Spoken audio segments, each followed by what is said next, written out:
Սիրելի հայրենակիցներ, սա նոր կառուցվող ուրեմն թունելն է դեպի Մեղրի տանող։ Տեսեք ինչ ահռելի շինարարական աշխատանքներ են տեղի ունենում այստեղ։ Եվ սա մի քանի կիլոմետրերով ընդհանուր մինչև 7-8 կիլոմետրով կրճատելու է ճանապարհը դեպի Մեղրի եւ այլևս մեր հայրենակիցները ստիպված չեն լինի դժվար անցանելի ոլորաններով անցնեն, երբ որ այս թունելը նաև նրան շարունակող ենթակառուցվածքները պատրաստ կլինեն կամուրջների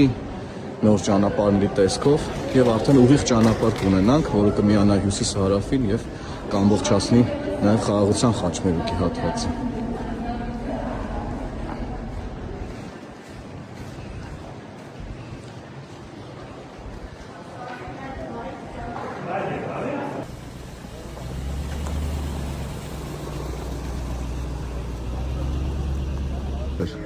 Morat başladı.